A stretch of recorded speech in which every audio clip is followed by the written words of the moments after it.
Bonjour tout le monde, je suis Marinette. La protagoniste de l'histoire d'aujourd'hui s'appelle Ingin. Éduquée par sa famille depuis l'enfance, elle aspirait à exceller et à gagner l'admiration des autres. En grandissant, elle est devenue enseignante. Ingin a investi toute son énergie en quête de gloire et de gain, se dépensant sans relâche pour cela, et obtenant finalement la reconnaissance de ceux qui l'entourent. Jusqu'au jour où elle a fait face à une maladie qui l'a empêchée de travailler, Ingin a commencé à réfléchir. Elle réalisait qu'elle n'avait plus le temps pour assister aux réunions et lire la parole de Dieu, à cause de sa poursuite de la gloire, du gain et du statut, et que, de ce fait, elle n'avait pas la ressemblance de quelqu'un qui croyait en Dieu. Elle se rendait également compte du dommage causé par sa quête de la gloire et du gain. Ingin a alors décidé de trouver un travail moins exigeant, qui lui permettrait d'assister normalement aux réunions et de faire son devoir. Plongeons-nous dans l'histoire d'Ingin et découvrons ensemble le cheminement de son cœur. Alors que le soleil se couchait à l'ouest, au crépuscule, la porte d'une petite ferme était ouverte, un bout de tissu blanc noué à la poignée. Et l'un des derniers rayons de lumière se déversait sur le muret en briques rouges de la cour.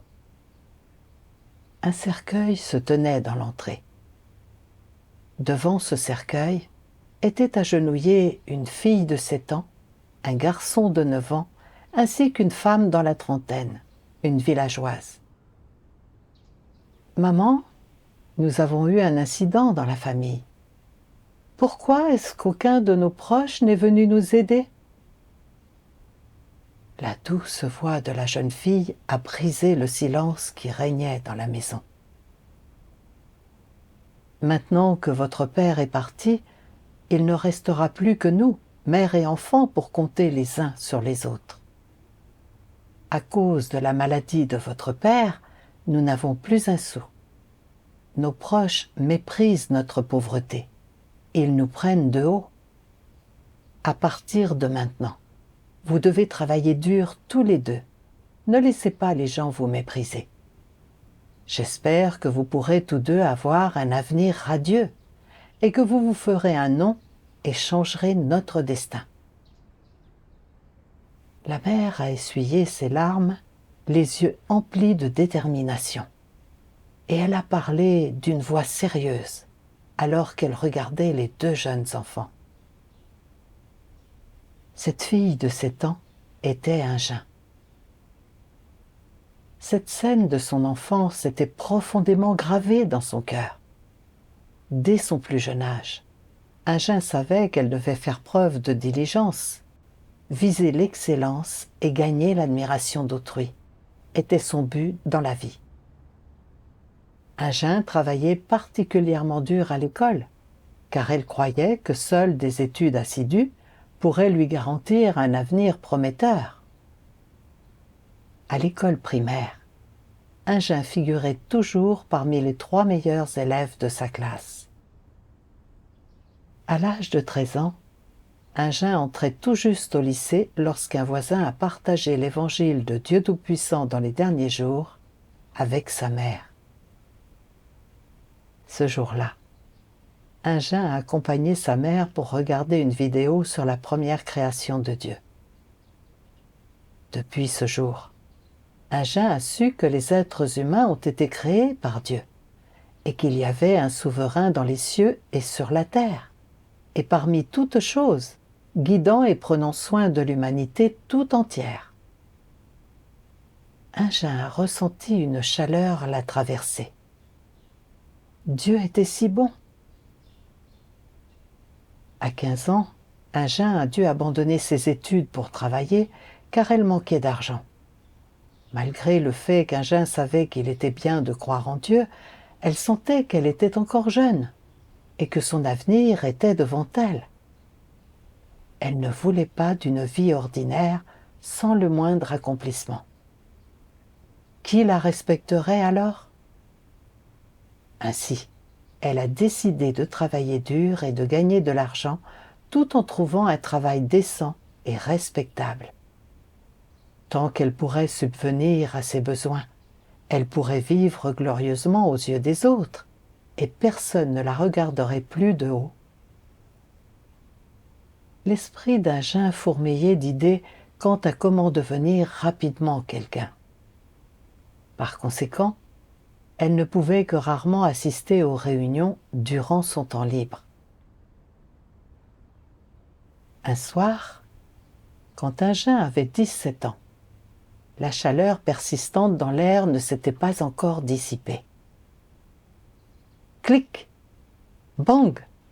Ces bruits de portes s'ouvrant et se refermant en série étaient vifs et efficaces, et suivis par des pas pressés. Sa cousine était revenue.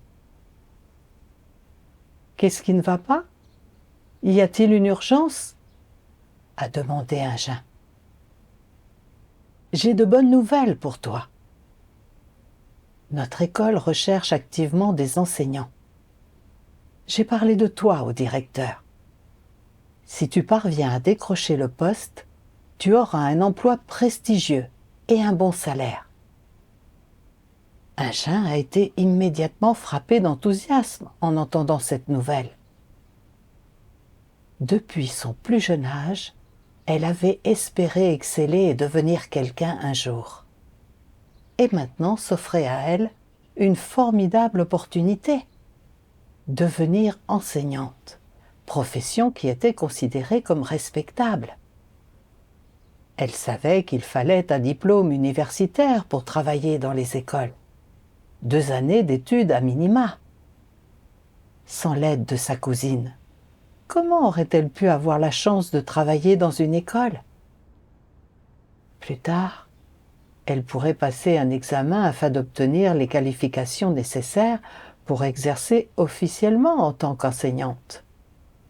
Elle pourrait ensuite atteindre la célébrité et le gain, n'est-ce pas? Quand ce jour arriverait, plus personne ne la mépriserait encore. C'est avec ces pensées en tête qu'Agen a accepté sans hésiter. Alors qu'Agen sortait de la maison de sa cousine, elle sentit son estomac se nouer.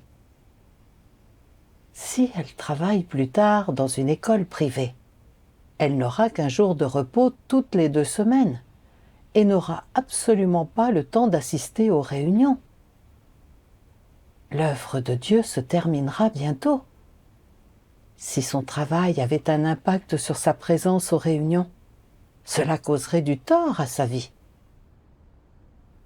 Mais il s'agissait de l'opportunité dont elle avait toujours rêvé pour pouvoir exceller.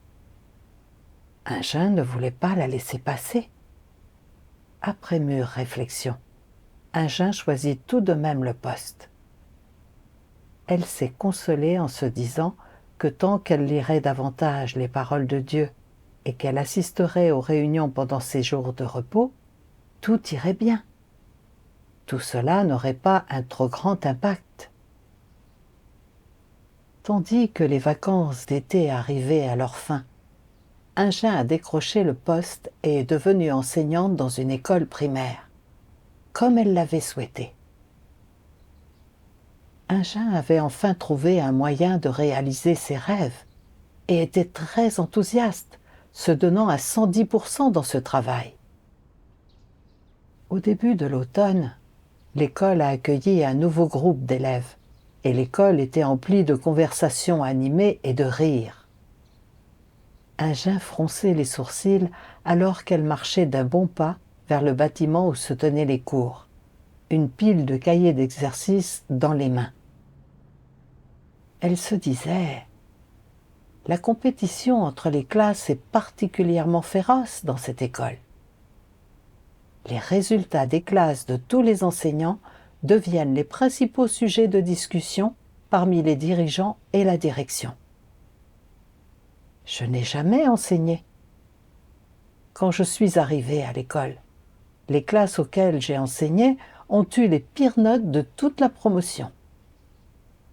Si je veux que ma classe rattrape les autres, je vais devoir fournir encore plus de temps et d'énergie.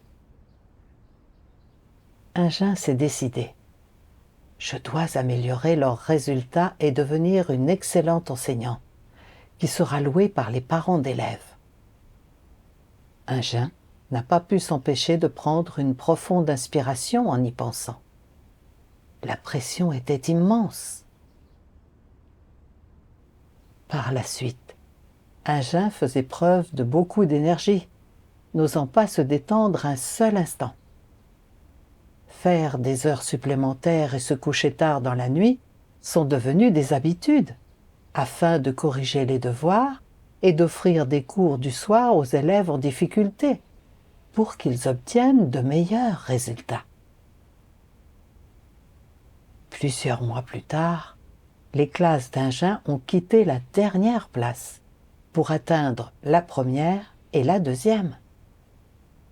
Cela était accompagné de louanges de la part des parents et d'une haute estime de la part de la direction, ce qui a comblé grandement la vanité d'Ingin. Elle était ravie et elle marchait la tête haute et se sentait fière d'elle en retrouvant les gens de son village. Elle croyait que toutes les souffrances traversées en valaient la peine, peu importe la difficulté ou la fatigue qu'elles engendraient. Cependant, sous cette carapace brillante, elle seule avait connaissance de l'amertume et de la souffrance infinie qu'elle endurait. Je te l'ai tant répété. Ne peux-tu pas trouver un travail moins prenant? Regarde-toi. Tu as perdu plus de 5 kilos en à peine 1 an et demi. Tu prends constamment des médicaments et des injections et tu travailles jusqu'à l'épuisement. Est-ce que tu essaies de te tuer? Comment peux-tu croire en Dieu si tu ne peux même pas assister aux réunions? Dans cet état, peux-tu toujours comprendre la vérité et être sauvé? La mère d'Ingin était assise à son chevet. Les yeux emplis de pitié, elle la réprimandait. « Maman, je sais que ce travail est trop prenant et qu'il ne me laisse pas de temps pour les réunions. Mais… » Avant qu'elle ne puisse finir, la gorge d'Ingin s'est mise à la faire souffrir. Sa mère s'est retournée et lui a tendu un verre d'eau. Une fois sa mère partie, Ingin a passé en revue l'année passée. La compétition ouverte et les luttes cachées entre collègues, le manque de sommeil fréquent et la pression au travail avaient conduit Ingin à l'insomnie. Souvent, elle était en proie à des cauchemars, même lorsqu'elle parvenait à s'endormir. Son système immunitaire était devenu particulièrement faible et elle prenait des médicaments presque tous les jours. Cette lourde charge de travail quotidienne ne laissait à Ingin ni le temps ni l'énergie de se présenter devant Dieu. Elle avait l'impression d'être une machine qui jamais ne s'arrêtait et qui ne connaissait presque rien sinon le travail. Parfois, elle se demandait: devrais-je changer de travail? Mon rythme actuel est vraiment en train d'affecter ma vie. Mais si je démissionne, mon rêve de me démarquer ne sera-t-il pas brisé? Retrouverai-je un jour une si belle opportunité? Les regards admiratifs des amis et de la famille et les louanges des parents d'élèves et des dirigeants de l'école, voilà tout ce qu'Ingin avait désiré. Comme on dit, a-t-elle pensé, il faut avoir le courage de se battre pour sa dignité. Les gens vivent pour faire leurs preuves et gagner le respect d'autrui, n'est-ce pas? Quel est l'intérêt de vivre si l'on reste dans la médiocrité toute sa vie? Ingin s'est levé et est retourné à son bureau, puis, a pris son stylo afin de continuer la préparation de ses leçons. Elle avait pris sa décision. Impossible pour elle d'abandonner ce travail, tant qu'elle utilisait ses jours de repos à bon escient, pour manger et boire les paroles de Dieu tout en assistant à davantage de réunions. Tout irait bien.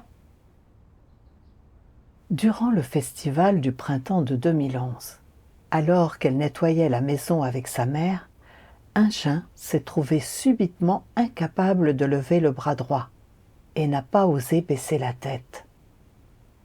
Lorsqu'elle a essayé enfin de baisser la tête, elle a entendu un craquement. Ingin était terrifié et perdu. Vous avez une épaule bloquée et une spondylose cervicale. Ce sont des problèmes liés à votre métier. Si vous ne commencez pas bientôt un traitement, il se pourrait qu'il devienne incurable. Votre corps est en très mauvais état.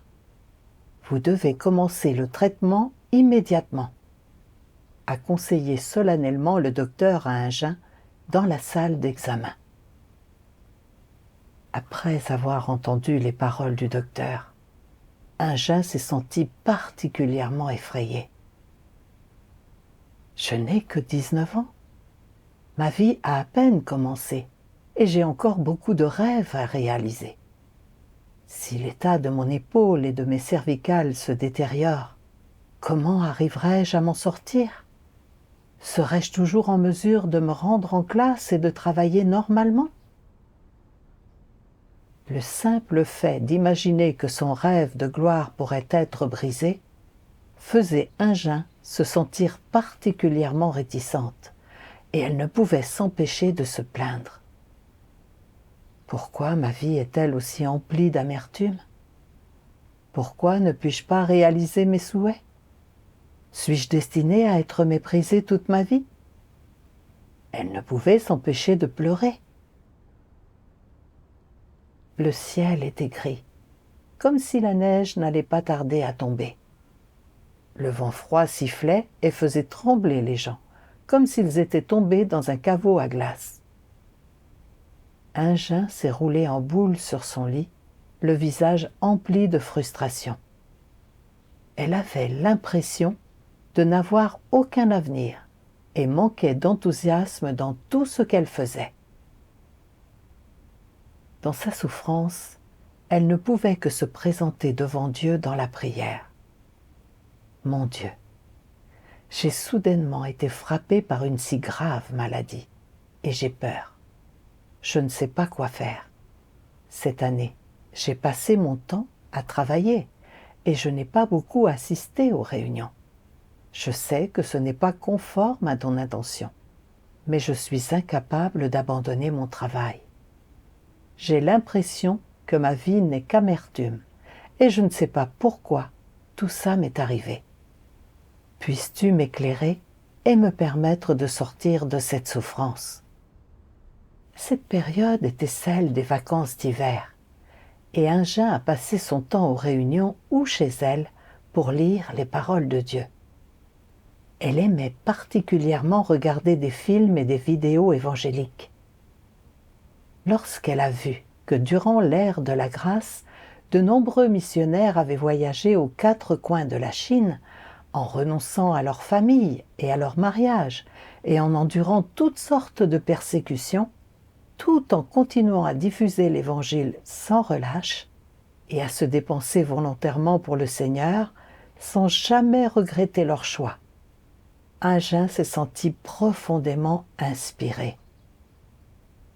Elle a pensé: ils ont cru au Seigneur Jésus avec tant de ferveur, et j'ai aujourd'hui accepté la 3e étape de l'œuvre de Dieu, en accueillant le retour du Seigneur Jésus. J'ai entendu davantage de paroles de Dieu et compris davantage de vérité et de mystère que j'ai tant apprécié manger et boire les paroles de Dieu. Je devrais diffuser encore davantage l'Évangile et porter témoignage à Dieu. Ingin s'est rappelé de nombreux frères et sœurs autour d'elle, qui avaient abandonné leur carrière et leur mariage et qui faisaient activement leur devoir à l'Église, afin de rendre à Dieu son amour.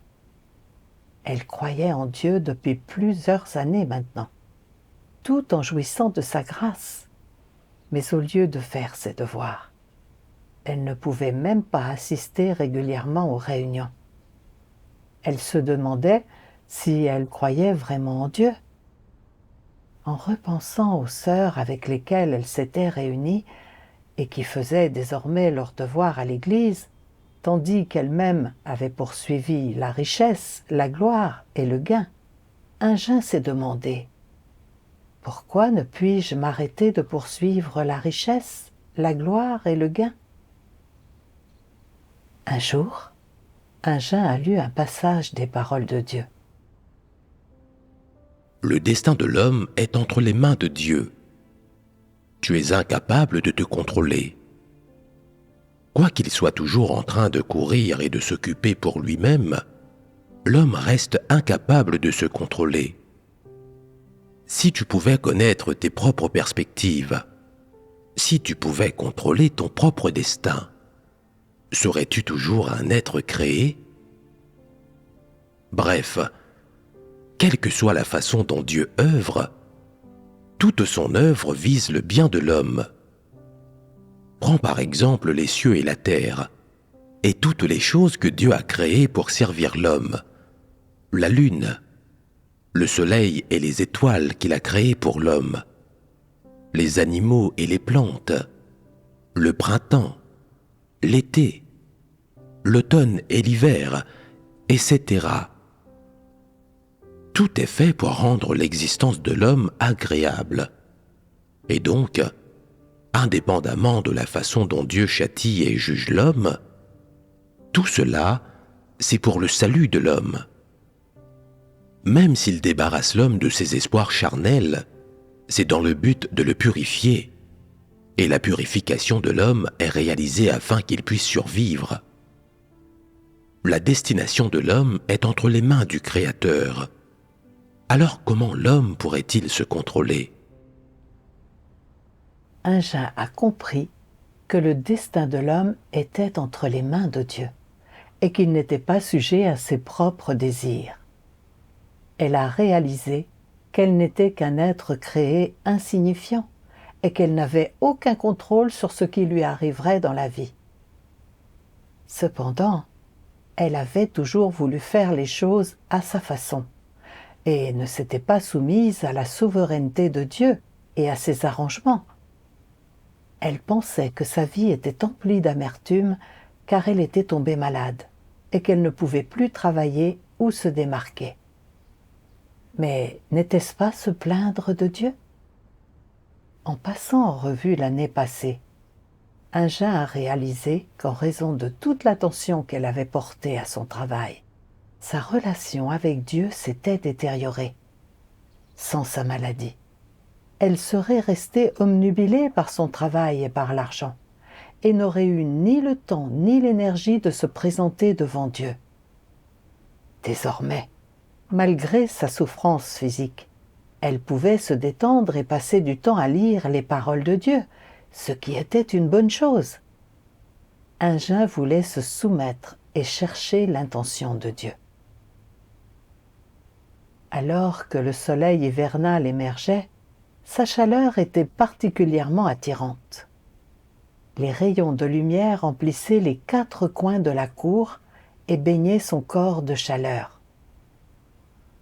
Ingin s'est assise dans la cour et s'est penchée en arrière sur sa chaise, tout en lisant ces paroles de Dieu en silence.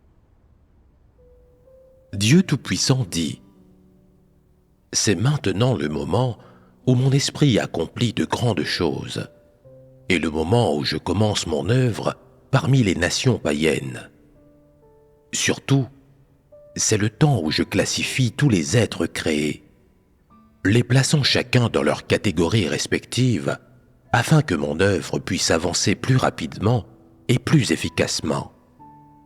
Et donc, ce que je vous demande, c'est encore que tu offres ton être entier à toute mon œuvre, et, de plus, que tu cernes clairement l'ensemble de l'œuvre que j'ai faite en toi, t'en assures et consacre toutes tes forces à mon œuvre afin qu'elle gagne en efficacité. Voilà ce que tu dois comprendre. Arrêtez de vous battre entre vous, de chercher à revenir en arrière ou de courir après les conforts charnels. Cela retarderait mon œuvre et ton merveilleux avenir.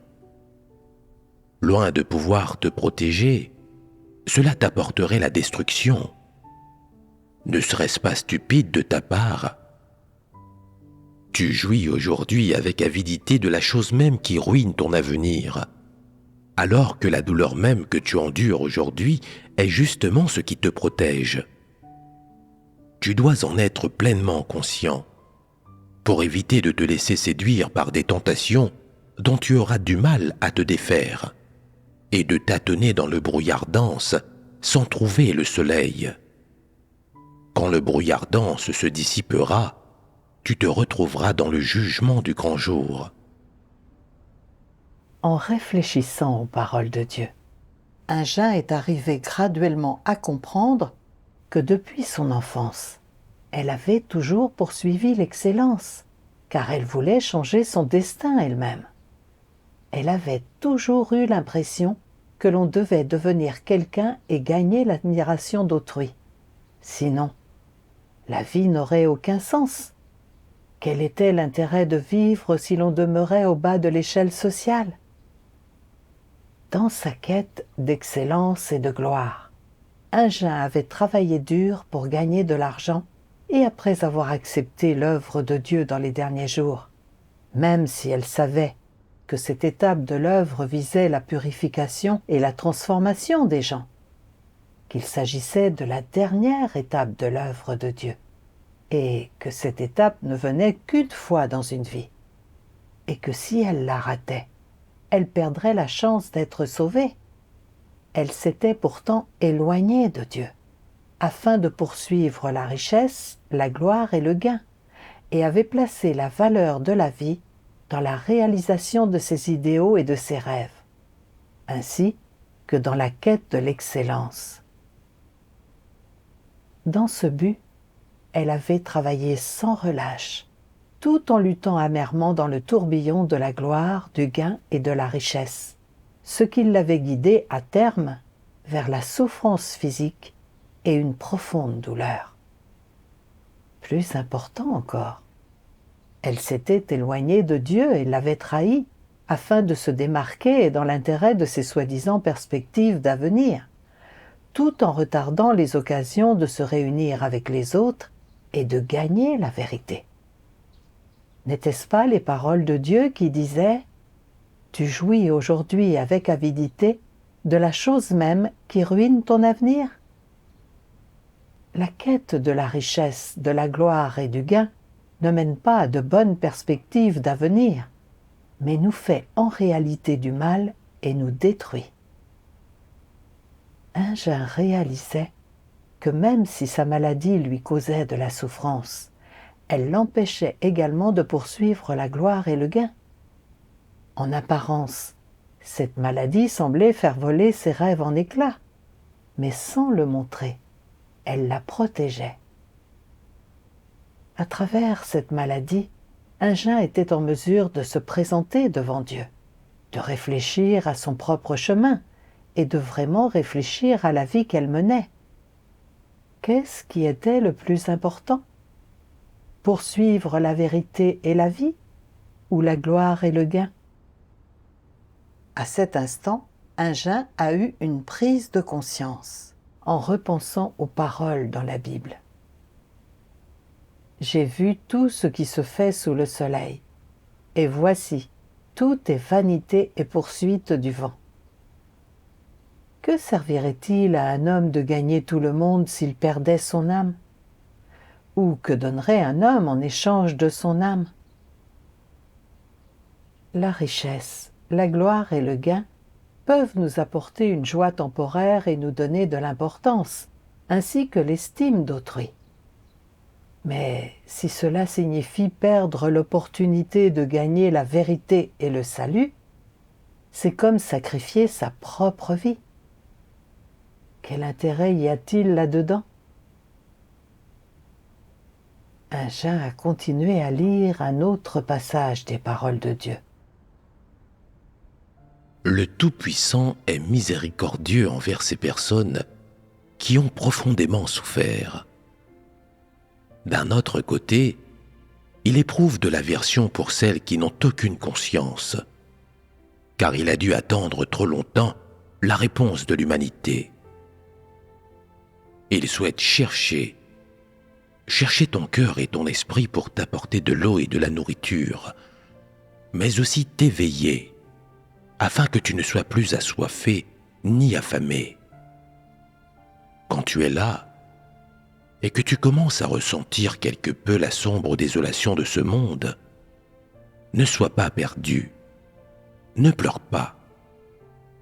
Dieu Tout-Puissant, le gardien, accueillera ton arrivée à tout moment. Il monte la garde à tes côtés, attendant que tu te retournes. Il attend le jour où tu retrouveras tout à coup la mémoire. Tu t'apercevras que tu viens de Dieu, mais que tu as perdu ta direction à un moment donné. Tu t'es écarté du droit chemin à un moment donné. Et tu as acquis un père à un moment donné. En outre, tu réaliseras que le Tout-Puissant est là depuis le début, montant la garde et attendant ton retour depuis très très longtemps. Il surveille avec une soif désespérée, attendant une réaction sans obtenir de réponse. Sa surveillance et son attente n'ont pas de prix, et elles sont pour le bien du cœur et de l'esprit humain. Peut-être cette surveillance et cette attente sont-elles infinies, ou peut-être ont-elles une fin. Mais c'est à toi de savoir exactement où en sont maintenant ton cœur et ton esprit. En voyant les paroles de Dieu appeler l'humanité à plusieurs reprises, Agen en était profondément ému, et des larmes lui troublaient la vue. Elle a soupiré intérieurement. Donc, Dieu a toujours attendu mon retour, sans jamais abandonner mon salut.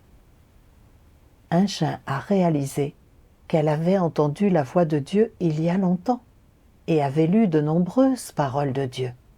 Elle savait que Dieu, dans les derniers jours, était venu dans la chair afin de sauver l'humanité en personne. C'était une opportunité extrêmement rare. Et pourtant, elle s'était montrée trop intransigeante et son cœur trop insensible, tandis qu'elle consacrait ses pensées, son énergie et son temps à travailler pour gagner de l'argent, en poursuivant l'estime d'autrui et en s'efforçant de s'élever au-dessus de la masse. Si elle continuait dans cette voie, elle ne ferait que s'épuiser et devenir totalement une victime sacrifiée de la célébrité et du gain, incapable de s'assurer de bonnes perspectives d'avenir, en finissant par se détruire elle-même. À ce moment, Agen s'est sentie profondément émue, les yeux remplis de larmes. Elle a reconnu que tout ce que Dieu lui avait donné était amour et salut, alors qu'elle n'avait répondu que par le rejet, la fuite et la résistance. Elle s'est sentie redevable envers Dieu. En silence, elle s'est résolue à manger et boire sérieusement les paroles de Dieu et à participer aux réunions, sans jamais retomber dans l'abattement et dans la déchéance. Puis, elle a écouté une lecture des paroles de Dieu. Tu es un être créé. Tu dois bien sûr adorer Dieu et poursuivre une vie qui a une signification. Si tu n'adores pas Dieu, mais vis dans ta chair souillée, alors n'es-tu pas seulement une bête habillée comme un homme? Puisque tu es un être humain, tu dois te dépenser pour Dieu et endurer toute souffrance.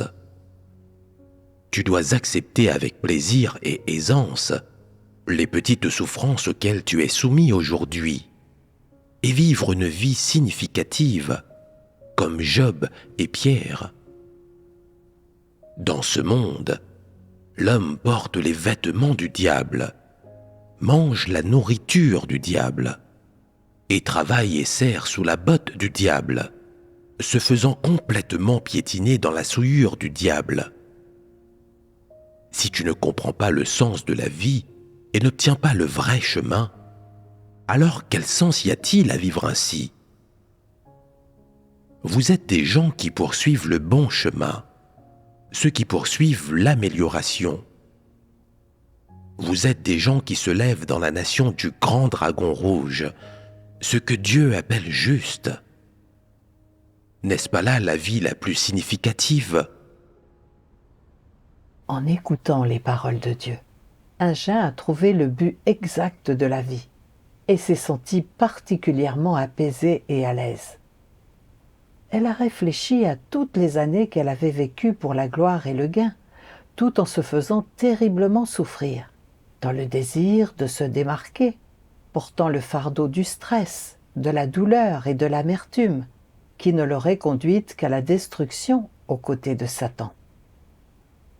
Tout cela était dû à une mauvaise vision de la vie. Agen comprenait désormais que la richesse, le statut, la gloire et le gain étaient vains. En tant qu'être créé, vivre pour Dieu, lui consacrer sa vie, poursuivre la vérité et connaître Dieu est la plus significative des existences. Si elle pouvait poursuivre sérieusement la vérité durant l'œuvre de Dieu, en se débarrassant de son tempérament corrompu, elle pourrait un jour gagner l'approbation de Dieu. Même si elle ne recevait pas la moindre reconnaissance d'autrui durant sa vie, l'approbation de Dieu serait le plus grand des honneurs. En pensant à tous ses frères et sœurs, certains diplômés, certains à la tête d'entreprises familiales, qui pouvaient abandonner leur propre gloire et leur gain afin d'accomplir leur devoir. Y avait-il quoi que ce soit qu'elle, une humble enseignante, ne pouvait pas laisser tomber? Agen a refermé son livre contenant les paroles de Dieu, s'est agenouillée et a prié. Dieu, je me suis rebellée, j'ai vécu en quête de richesse, de gloire et de gain, sans vouloir me présenter devant toi.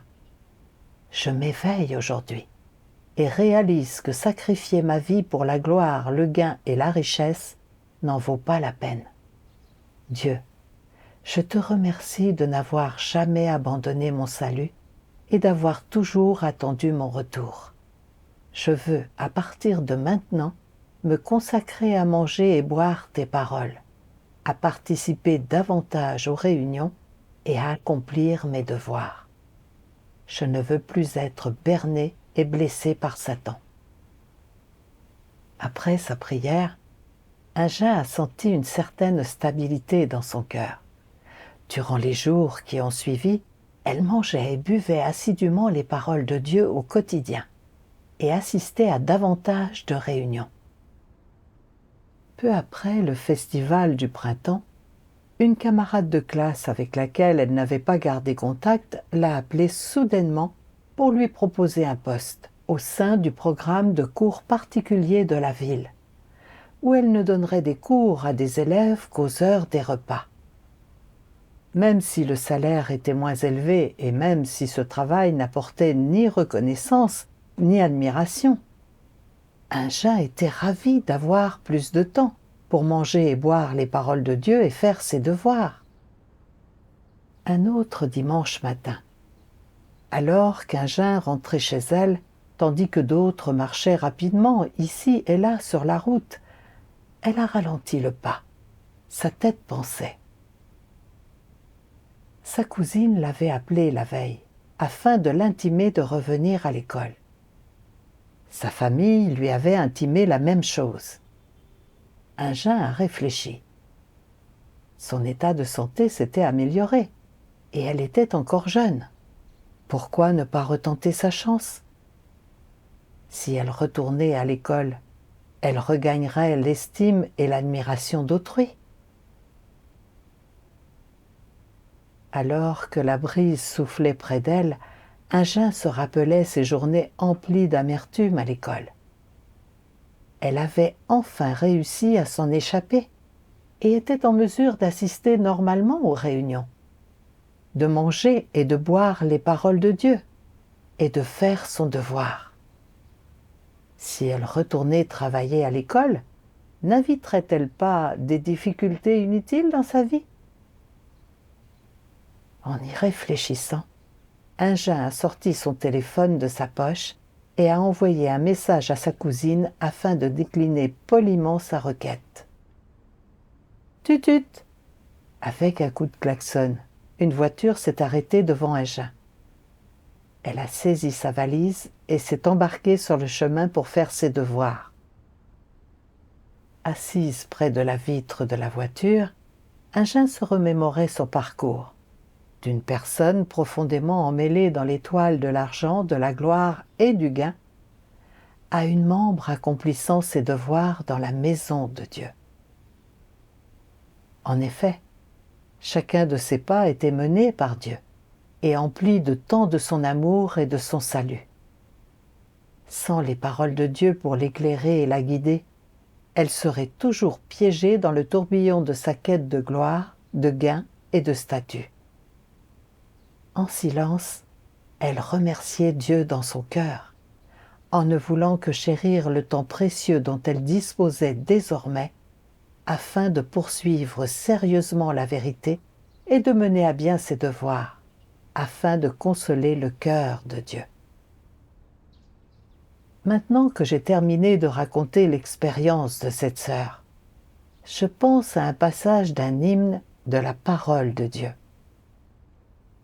Comme des personnes qui sont en quête de l'amour pour Dieu, l'entrée dans le royaume afin de faire partie du peuple de Dieu constitue votre véritable avenir et une vie qui est d'une extrême valeur et d'une grande signification. Personne n'est plus béni que vous, parce que aujourd'hui, vous vivez pour Dieu et vivez pour suivre la volonté de Dieu. C'est pourquoi je dis que vos vies sont de la plus haute signification. En effet, peu importe notre niveau d'éducation et le prestige de notre travail, toute gloire est temporaire. Elle ne satisfera notre vanité que pour un temps et ne sera d'aucun bénéfice pour notre vie. Aujourd'hui, nous accomplissons notre devoir dans la maison de Dieu. Nous nous concentrons à poursuivre la vérité et à nous débarrasser de notre tempérament corrompu. Nous apprenons à nous soumettre à Dieu et à le vénérer. Vivre de cette manière a une véritable valeur et un sens profond. Après avoir entendu l'expérience d'Ingin, je me demande quelles sont vos réflexions. N'hésitez pas à laisser un commentaire en dessous de la vidéo. À la prochaine.